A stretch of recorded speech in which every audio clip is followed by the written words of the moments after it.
بسم الله الرحمن الرحيم.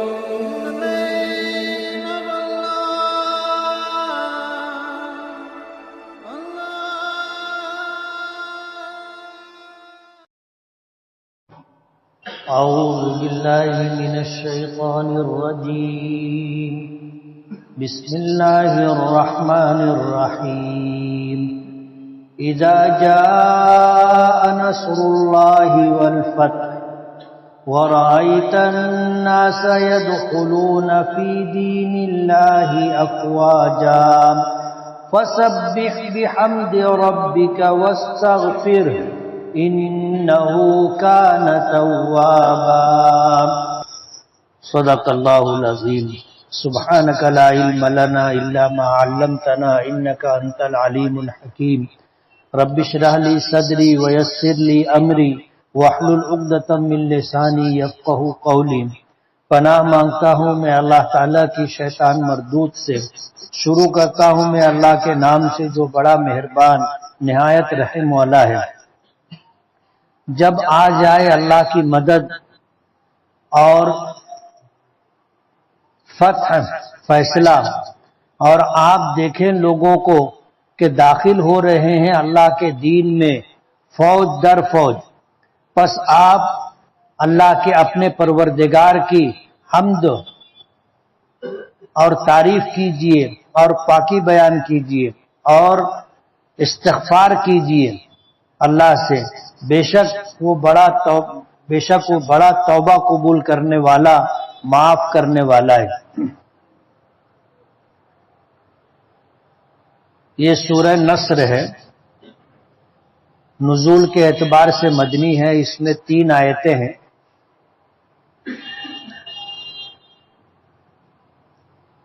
اس سورت کا نام پہلی آیت میں نصر کا لفظ آیا ہے، اسی کی مناسبت سے رکھا گیا ہے.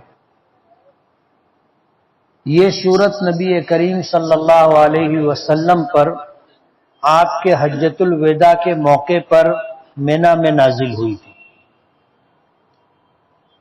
اور یہ آخری سورت ہے جو نبی کریم صلی اللہ علیہ وسلم پر نازل ہوئی. قرآن کریم کی ایک آیت ہے، الیوم اکملت لکم دینکم واتممت علیکم نعمتی ورضیت لکم الاسلام دینا.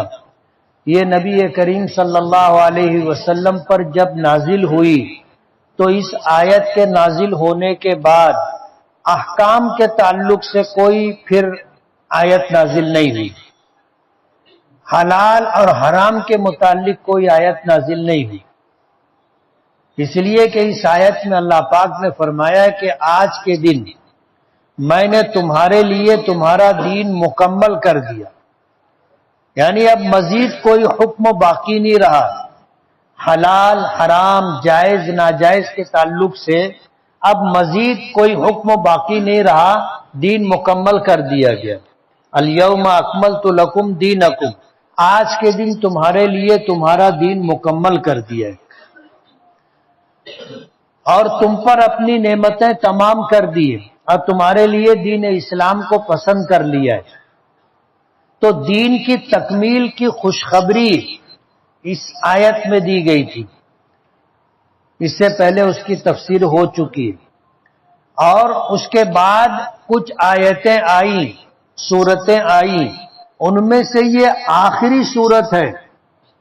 قرآن کریم میں 114 سورتیں ہیں، تو نزول کے اعتبار سے یہ 114ویں سورت ہے جو نبی کریم صلی اللہ علیہ وسلم پر نازل ہوئی. اس کے بعد کوئی سورت نازل نہیں. ترجمے سے آپ نے اندازہ لگا لیا ہوگا کہ اس سورت کا مفہوم کیا ہے. جب یہ سورت نازل ہوئی تو خود نبی کریم صلی اللہ علیہ وسلم بھی سمجھ گئے تھے کہ اب دنیا سے جانے کا وقت آ گئے. اور جب یہ سورت آپ نے لوگوں کے درمیان تلاوت کی اور بتائی کہ اللہ پاک کی طرف سے اس سورت کا نزول ہوا ہے، تو صحابہ کرام بھی سمجھ گئے تھے کہ اب اللہ کے نبی صلی اللہ علیہ وسلم کا اس دنیا میں وقت پورا ہو رہا ہے. حضرت عمر فاروق رضی اللہ تعالی عنہ جب امیر المؤمنین بنے تو انہوں نے اپنی ایک مجلس مشاورت بنائی تھی، مجلس مشاورت، کہ کسی مسئلے پر اگر فیصلہ کرنا ہو تو کیا فیصلہ کرنا چاہیے۔ اس سلسلے میں انہوں نے کچھ سنجیدہ سمجھدار صحابہ کرام کی ایک کمیٹی اور ایک مجلس بنائی تھی جسے مجلس مشاورت کہا جاتا تھا۔ حضرت عمر فاروق رضی اللہ تعالی عنہ لوگوں سے مشورہ کرتے تھے کہ اب کیا کرنا چاہیے، اور لوگوں کا جو مشورہ ہوتا تھا اس کے بعد اس کے مطابق آگے کے فیصلے ہوا کرتے تھے۔ اس مجلس مشاورت میں حضرت عبداللہ ابن عباس رضی اللہ تعالی عنہ کو بھی شامل کیا تھا۔ اس مجلس میں بڑی عمر کے صحابہ کرام تھے اور حضرت عبداللہ ابن عباس نوجوان تھے، کم عمر تھے۔ تو اس مجلس میں جو بڑی عمر کے صحابہ کرام تھے انہوں نے حضرت عمر فاروق رضی اللہ تعالی عنہ سے کہا کہ یہ ہمارے بچے جیسا ہے، اس کو آپ نے اپنی مجلس مشاورت میں شامل کیا ہے۔ جب یہ بات حضرت عمر فاروق رضی اللہ تعالی عنہ کے سامنے آئی تو حضرت عمر فاروق رضی اللہ تعالی عنہ نے پھر موقع دیکھ کر کے سورہ نصر کے متعلق یہ پوچھا کہ اس سورت کا مطلب کیا ہے، اس کی تفصیل کیا ہے، اس کا پس منظر، اس کا بیک گراؤنڈ کیا ہے۔ تمام صحابہ کرام نے اس آیت کی تفسیر میں جو کہنا تھا وہ کہا۔ جب حضرت عبداللہ ابن عباس رضی اللہ تعالی عنہ کا نمبر آیا تو حضرت عمر فاروق نے ان سے پوچھا کہ بھتیجے تمہاری کیا رائے ہے، اس سورت کے متعلق تم نے کیا سمجھا ہے؟ حضرت عبداللہ ابن عباس نے کہا کہ امیر المومنین اس سورت میں نبی کریم صلی اللہ علیہ وسلم کی موت کی خبر دی گئی کہ اب آپ کا وقت تو پورا ہو گیا ہے۔ حضرت عمر فاروق رضی اللہ تعالی عنہ نے جواباً فرمایا کہ بھتیجے میں بھی یہی سمجھتا ہوں۔ یہ سورت حجۃ الوداع میں جب آپ حج کے لیے تشریف لے گئے، ذی الحجہ کا مہینہ تھا، 24 ذی القعدہ کو آپ مدینے سے نکلے تھے اور 4 ذی الحجہ کو آپ مکہ مکرمہ پہنچے تھے، اور اس کے بعد آپ نے عمرہ ادا کیا، اور عمرہ ادا کرنے کے بعد پھر آپ نے حج کیا، اور دوران حج منا میں آپ پر یہ سورت نازل ہوئی۔ اور اس سورت کے نزول کے بعد نبی کریم صلی اللہ علیہ وسلم خود بھی اور اسی طرح سمجھدار آپ کے مزاج کو جاننے والے صحابہ کرام نے بھی سمجھ لیا تھا کہ اب اللہ کے رسول ہمارے درمیان نہیں رہیں گے۔ اس سورت کے نازل ہونے کے بعد مدینہ منورہ پہنچ کر نبی کریم صلی اللہ علیہ وسلم نے ایک مرتبہ مسجد نبوی کے منبر پر بیٹھ کر کے یہ بات فرمائی کہ اللہ تعالیٰ نے اپنے بندوں میں سے ایک بندے کو اختیار دیا ہے کہ وہ دنیا میں رہنا چاہے تو دنیا میں رہے اور آنا چاہے آخرت میں تو واپس آ جائے۔ اس بندے نے اب جانا قبول کر لیا ہے۔ حضرت ابو بکر صدیق رضی اللہ تعالی عنہ رونے لگے۔ تمام صحابہ کرام حضرت ابو بکر کے رونے کو دیکھ کر کے آپس میں بات کرنے لگے کہ یہ بوڑھا آدمی کیوں رو رہا ہے۔ حضور نے تو کسی اللہ کے بندوں میں سے کسی بندے کے متعلق یہ بات کہی ہے، لیکن بعد کے حالات سے صحابہ کرام نے سمجھ لیا کہ اللہ کے نبی صلی اللہ علیہ وسلم کی بات اگر کسی نے سمجھی تھی تو وہ حضرت ابو بکر صدیق تھے۔ سمجھ گئے تھے کہ اللہ کے نبی اپنے متعلق یہ بات کہہ رہے تھے، اسی لیے وہ رونے لگے تھے۔ تو حضور نے کئی موقع پر اس طرف اشارہ کیا۔ اپنی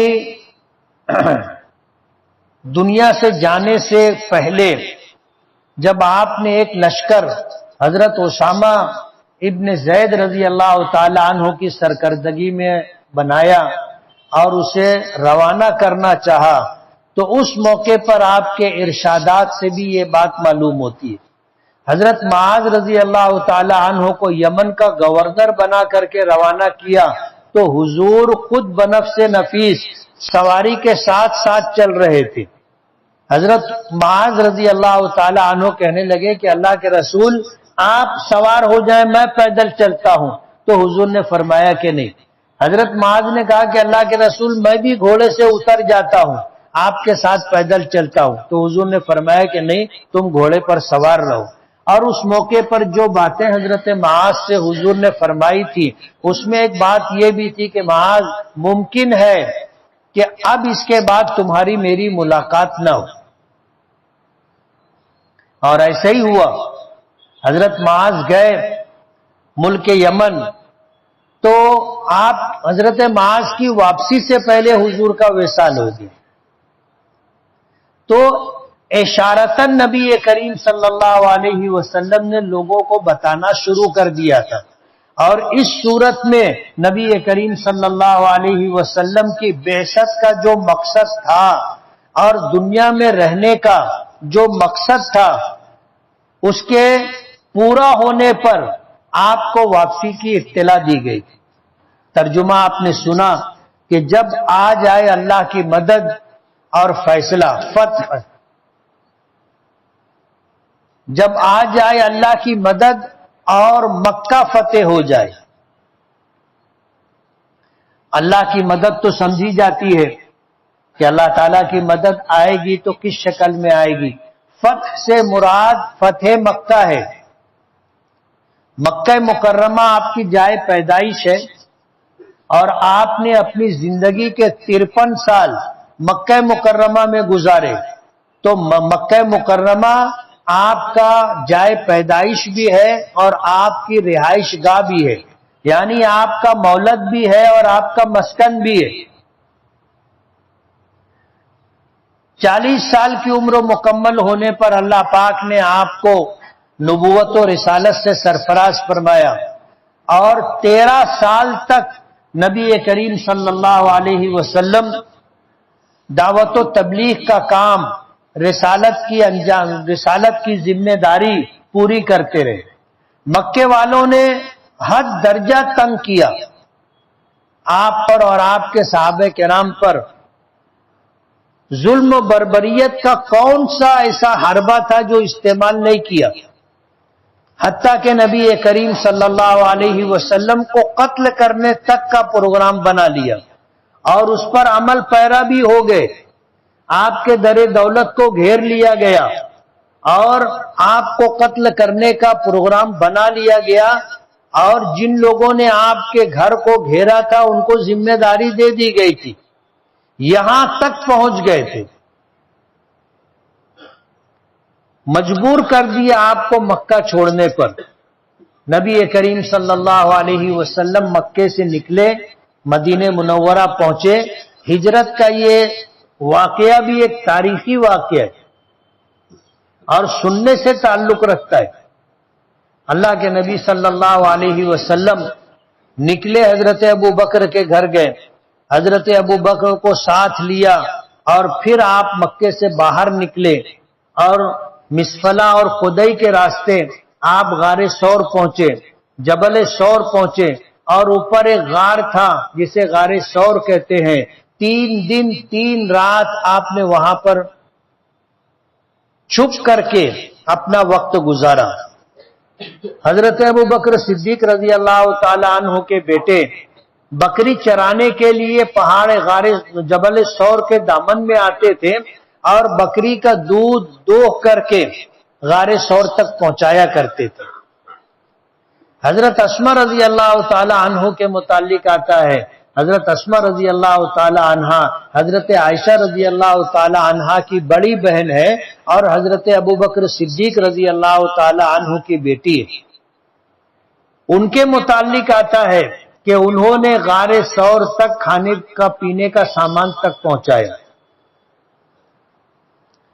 آپ مجبور ہو کر کے مکے سے نکلے، آتا ہے کہ جب مکے سے باہر نکل گئے تھے تو رک کر کے مکے کی طرف رخ کیا تھا اور کہا تھا کہ اے مکہ تو مجھے بہت عزیز ہے، میں تجھے کبھی نہیں چھوڑتا، لیکن تیرے رہنے والے مجھے رہنے نہیں دے رہے۔ آپ کی چاہت تھی کہ آپ مکے میں رہیں، مکہ چھوڑ کر کے نہ جائیں، لیکن مکے والوں نے اتنا مجبور کیا کہ آپ کو مکہ چھوڑنا پڑا، اور اس بات کا اظہار آپ نے خود کیا۔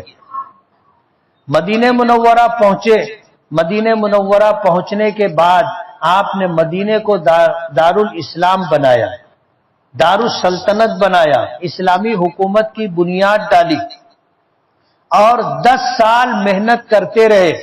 مکے والوں نے آپ کو مدینے میں بھی چین سے بیٹھنے نہیں دیا۔ جس مکے سے، مکہ مکرمہ سے آپ کو نکالا گیا تھا، سن 8 ہجری میں مکہ مکرمہ آپ نے فتح کیا۔ اس کا بھی ایک پس منظر ہے اور بہت تفصیلی واقعہ ہے۔ صلح حدیبیہ سن 6 ہجری میں یہ مارکہ صلح کا پیش آیا۔ آپ عمرہ کرنے کے لیے آئے تھے، مکے والوں نے آپ کو عمرہ کرنے نہیں دیا، اور پھر مکے والوں کے درمیان اور حضور کے درمیان ایک صلح ہوئی جسے صلح حدیبیہ کہا جاتا ہے، اور حدیبیہ اس لیے کہا جاتا ہے کہ حدیبیہ کے مقام پر یہ صلح ہوئی تھی، اس لیے اسے صلح حدیبیہ کہا جاتا ہے۔ اور اس میں طے ہوا تھا کہ جو قبائل آپ کے ساتھ رہنا چاہیں وہ آپ کے ساتھ رہیں، اور جو قبائل ہمارے ساتھ رہنا چاہیں وہ ہمارے ساتھ رہیں۔ مکے والوں نے یہ شرط پیش کی تھی، حضور نے قبول کر لی تھی۔ ایک قبیلہ مکے مکرمہ کے قریب ایسا تھا کہ جو حضور کے ساتھ رہنا پسند کیے تھے، قبول کیا تھا، اور کچھ دیگر قبائل ایسے تھے جو مکے والوں کے ساتھ رہنا چاہتے تھے، اور یہ طے ہوا تھا کہ آپ ہم پر حملہ نہیں کرو گے، ہم آپ پر حملہ نہیں کریں گے، اور جو قبیلہ ہمارے ساتھ ہے اس پر تم حملہ نہیں کرو گے، اور جو قبیلہ تمہارے ساتھ ہوگا اس پر ہم حملہ نہیں کریں گے۔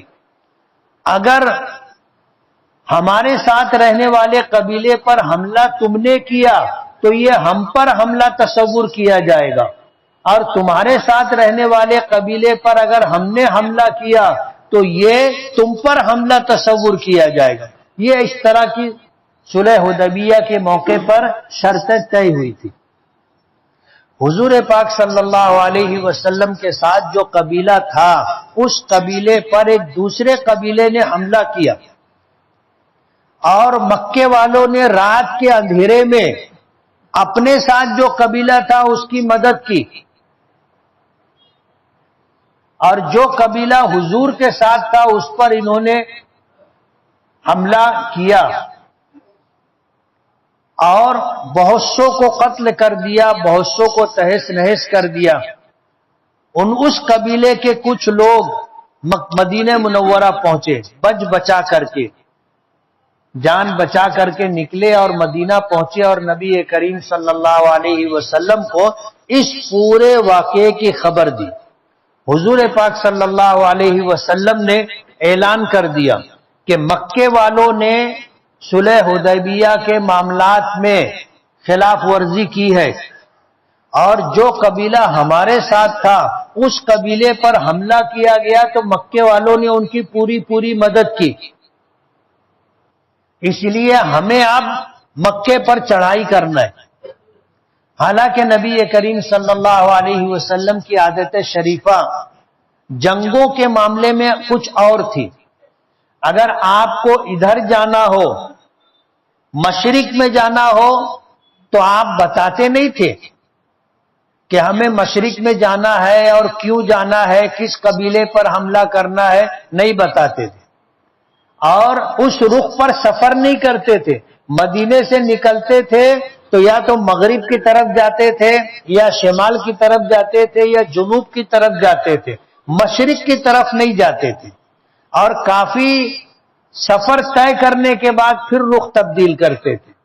لیکن مکہ مکرمہ کے متعلق 2 ٹوک آپ نے اعلان کیا کہ مکے والوں نے صلح حدیبیہ کے دفعات کی معاہدے میں کی گئی شرطوں کی خلاف ورزی کی ہے، اس لیے ہم مکے پر چڑھائی کرنے جا رہے ہیں، اعلان کر دیا اور صحابہ کرام کو تیاری کا حکم دے دیا۔ مکے والوں کو خبر ہو گئی، ان کے جاسوس رہتے تھے، جاسوسوں نے مکے والوں کو خبر دے دی کہ تم نے جو حرکت کی ہے اور معاہدے کی خلاف ورزی کی ہے، اس کی وجہ سے حضور نے مکے پر حملہ کرنے کا، چڑھائی کرنے کا فیصلہ کر لیا ہے اور اعلان کر دیا ہے۔ اب مدینے میں تیاری چل رہی ہے، کبھی بھی مکے پر حملہ ہو سکتا ہے۔ ابو سفیان جو مکے میں سردار کی حیثیت رکھتے تھے، ان کی ایک بیٹی ام حبیبہ رضی اللہ تعالی عنہا حضور کے نکاح میں تھی، ام المومنین حضرت ام حبیبہ رضی اللہ تعالی عنہا، حضرت ام حبیبہ رضی اللہ تعالی عنہا حضور کی بیوی تھی۔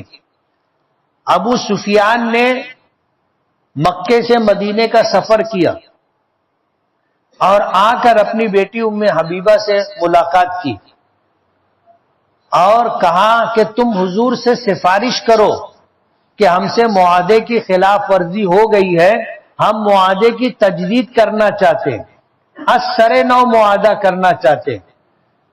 اور بیٹھنا چاہا تو ٹاٹ بچھا ہوا تھا، اس پر بیٹھنے لگے تو حضرت ام حبیبہ نے روکا کہ روکو، وہ ٹاٹ لپیٹ کے ہٹا دیا اور کہا کہ بیٹھ جاؤ۔ تو ابو سفیان کہنے لگے کہ بیٹی ایک بات بتاؤ، یہ ٹاٹ میرے قابل نہیں تھا یا میں ٹاٹ کے قابل نہیں تھا؟ تو حضرت ام حبیبہ رضی اللہ تعالی عنہا نے جواب دیا کہ یہ میرے آقا جناب رسول اللہ صلی اللہ علیہ وسلم کا بستر ہے اور تم مشرک ہو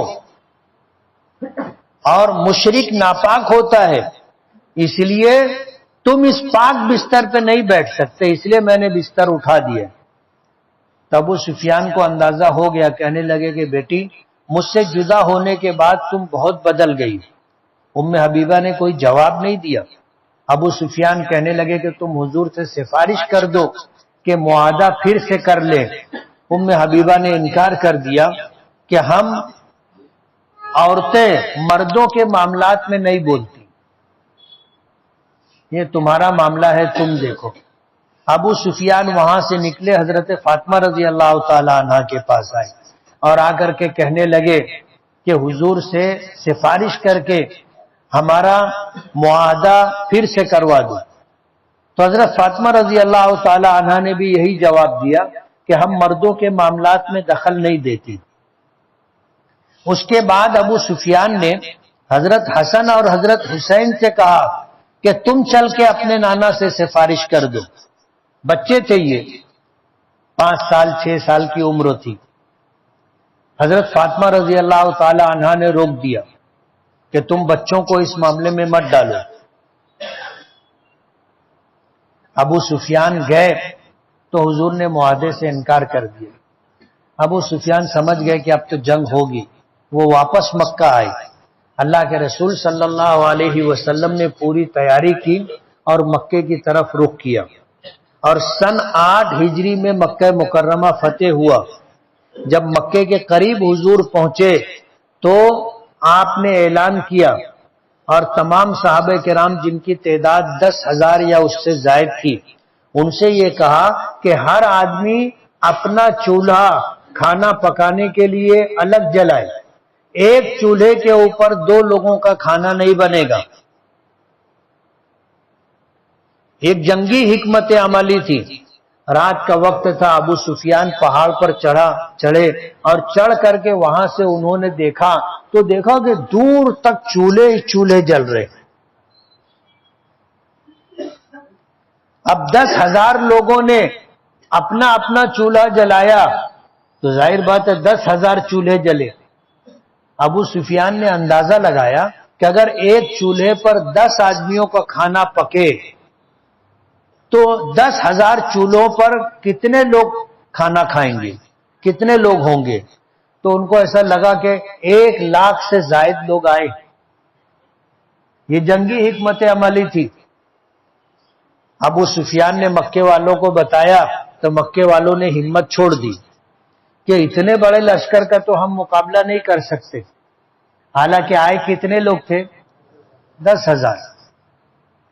لیکن حضور نے حکمت عملی ایسی اختیار کی کہ مکے والوں کو لگے کہ بہت بڑا لشکر آیا ہے، اور یہی چیز مکے والوں نے سمجھی، ہتھیار ڈال دیے. صبح ہوئی، ابو سفیان آئے، چھپ چھپا کر کے آئے اور آ کر حضور سے مل کر کے بات کرنا چاہتے تھے. تو حضرت عمر نے راستے میں دیکھ لیا، فوراً تلوار نکالی اور ان کو مارنے کے لیے دوڑے. تو وہ بھاگ کر کے حضور کی خدمت میں آئے اور آ کر کے پناہ مانگی، صلح کرنے کی بات کی. حضور نے فرمایا کہ جو ہے. اب اس کے بعد پھر مکے والوں نے ہتھیار ڈال دیے اور حضور فاتحانہ مکہ مکرمہ میں داخل ہوئے. پہلی آیت کے اندر یہ ہے کہ جب اللہ کی مدد آ جائے اور مکہ فتح ہو جائے، اس بات کی خبر دی گئی. مکہ سن 8 ہجری میں فتح ہو گیا اور سن 10 ہجری میں حضور نے حجۃ الوداع کیا. وَرَأَيْتَ النَّاسَ يَدْخُلُونَ فِي دِينِ اللَّهِ أَفْوَاجًا. جب اللہ کی مدد پہنچ جائے اور مکہ فتح ہو جائے اور آپ لوگوں کو اللہ کے دین میں فوج در فوج داخل ہوتا ہوا دیکھیں. مکہ فتح ہونے سے پہلے اکا دکا لوگ مسلمان ہوتے تھے اور مکہ مکرمہ اور عرب کے جو قبائل تھے وہ انتظار کر رہے تھے کہ مشرکین مکہ اور حضور اور ان کے صحابہ کرام میں کون جیتتا ہے یا کون غالب آئے گا، انتظار کر رہے تھے. جب مکہ مکرمہ فتح ہوا تو پورے کا پورا قبیلہ مسلمان ہونے لگا نا. اسی کی خبر اس آیت میں دی گئی کہ جب اللہ کی مدد آ جائے، مکہ فتح ہو جائے اور آپ دیکھیں کہ اب عرب کے قبائل فوج در فوج اسلام میں داخل ہو رہے ہیں، فسبح، تو آپ اللہ کی پاکی بیان کیجئے. بحمد ربک، اپنے پروردگار کی خوبیاں اور تعریف بیان کریں. واستغفرہ، اور اللہ تعالیٰ سے استغفار کریں، اپنے لیے بھی اور اپنی امت کے لیے بھی. اللہ تعالیٰ سے اپنے لیے استغفار کرنے کا مطلب یہ ہوا کہ اللہ کے نبی صلی اللہ علیہ وسلم اپنی بخشش چاہیں، گناہوں کی معافی چاہیں. استغفار کا یہی مطلب ہوتا ہے. اور قرآن کریم میں کئی مقامات پر اس طرح کی بات آئی ہے. سورہ فتح کے شروع میں بھی یہی ہے، اِنَّا فَتَحْنَا لَكَ فَتْحًا مُبِينًا لِيَغْفِرَ لَكَ اللَّهُ مَا تَقَدَّمَ مِن ذَنبِكَ وَمَا تَأَخَّرَ، کہ ہم نے آپ کو فتح مبین عطا کی اور اس لیے تاکہ آپ کے اگلے پچھلے سارے معاملات بخش دیے جائیں. لیغفر لک ما تقدم من ذنبک، ذنبن کہتے ہیں گناہ کو. اس کی نسبت اللہ کے نبی صلی اللہ علیہ وسلم کی طرف ہو تو اس کا معنی گناہ کا نہیں ہوگا، لیکن اس کا تذکرہ ہے. اس لیے آپ کو حکم دیا گیا کہ آپ اپنے پروردگار سے استغفار کیجئے. جب آدمی اللہ تعالیٰ سے استغفار کرتا ہے، اپنے گناہوں کی معافی چاہتا ہے، تو اگر اس کے ذمے گناہ ہو تو گناہ بخش دیے جاتے ہیں. شرط یہ ہے کہ یہ سچی توبہ کرنے والا ہو، اور اگر اس پر کوئی گناہ نہ ہو تو پھر اس کے درجات بلند کیے جاتے. اس لیے استغفار کا ایک مطلب یہاں پر یہ ہوگا کہ آپ اگر اپنے لیے استغفار کریں تو اس کا مطلب یہ ہے کہ آپ کے ذمے تو گناہ نہیں ہے جس کو معاف کیا جائے، لیکن اب آپ کے درجات بلند کیے جائیں گے. اور واستغفرہ، گناہ بخشوائیں اللہ سے. اور مفسرین نے لکھا ہے کہ اپنی امت کے لیے آپ استغفار کریں. امت کی بخشش کے لیے اللہ سے دعا کریں. اور حضور پاک صلی اللہ علیہ وسلم نے مختلف صحابہ کرام کے پوچھنے پر بتایا تھا کہ اللہ سے استغفار کریں. اگر کسی سے کوئی غلطی ہو جائے تو معاف کر دیں، گناہ ہو جائے اللہ سے معافی مانگے. اور میں خود اللہ تعالیٰ سے دن میں 70 مرتبہ معافی مانگتا ہوں. یہ بات حضور نے فرمائی. وَاسْتَغْفِرْهُ، آپ اپنے لیے اور اپنی امت کے لیے اللہ تعالیٰ سے بخشش طلب کرے، گناہوں کی معافی چاہے. إِنَّهُ كَانَ تَوَّابًا، بے شک اللہ تعالیٰ بڑا معاف کرنے والا اور توبہ قبول کرنے والا ہے. یہ قرآن کریم کی آخری سورت ہے جو آپ صلی اللہ علیہ وسلم پر نازل ہوئی. یہ 114ویں نمبر کی سورت ہے نزول کے اعتبار سے. ترتیب کے اعتبار سے یہ 110 نمبر کی سورت ہوگی قرآن کریم کی ترتیب کے اعتبار سے. نزول کے اعتبار سے یہ آخری سورت ہے. اس سورت کے نازل ہونے کے بعد نبی کریم صلی اللہ علیہ وسلم کثرت سے اللہ تعالیٰ کی پاکی بیان کرتے تھے، اللہ تعالیٰ کی حمد و تعریف کیا کرتے تھے، استغفار کیا کرتے تھے. مفسرین نے لکھا ہے کہ عمر کے آخری حصے میں ہر انسان کو یہی کرنا چاہیے جس کام کے کرنے کا آپ کو حکم دیا گیا تھا، اور وہ ہے اللہ تعالیٰ کی تسبیح اور اللہ تعالیٰ کی تعریف اور اپنے لیے استغفار. حضور پاک صلی اللہ علیہ وسلم نے فرمایا اعمار امتی ما بین 60 و 70، میری امت کی اوسطاً عمر 60-70 سال. اس سے پہلے بھی لوگ مرتے ہیں، کچھ لوگوں کو 70 سال سے زیادہ کی بھی عمر دی جاتی ہے. لیکن جب آدمی 60 سال کی عمر کو پہنچ جائے تو اب اس کو جو ہے ایک کام کرنا چاہیے، اور وہ کام یہ کہ آدمی اللہ کی تسبیح، اللہ کی تحمید، اللہ کی تعریف اور اللہ کی جو ہے خوبیاں بیان کرے اور اپنے لیے استغفار کرتا رہے. جب حضور کو اس بات کا حکم دیا گیا تو یہی کام ہم میں سے ہر ایک کو کرنا چاہیے. مفسرین نے ایک بات اور بھی لکھی ہے کہ آخر عمر میں آدمی کو تسبیح، تحمید اور استغفار کا اہتمام کرنا چاہیے. اب ظاہر بات ہے ہم میں سے کس کا آخری وقت ہے کسی کو معلوم نہیں. اب اگر 60 سال کی عمر ہماری نہیں بھی ہوئی ہے تو بھی ہمیں اپنی موت کا پتہ نہیں ہے کب آئے گی. اس لیے ہم میں سے ہر شخص کو تسبیح کا یعنی سبحان اللہ کہنے کا، تحمید کا یعنی الحمدللہ کہنے کا، اور استغفار کا استغفر اللہ کہنے کا اہتمام کرنا چاہیے. لوگ جوانی میں بھی مر جاتے ہیں، بچپن میں بھی انتقال ہو جاتا ہے، ادھیڑی میں بھی انتقال ہوتا ہے، بڑھاپے میں بھی لوگ مرتے ہیں.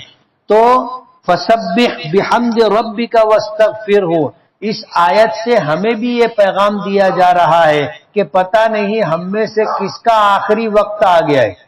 اس لیے ہم میں کا ہر شخص تسبیح، تحمید اور استغفار کا اہتمام کریں گے نا.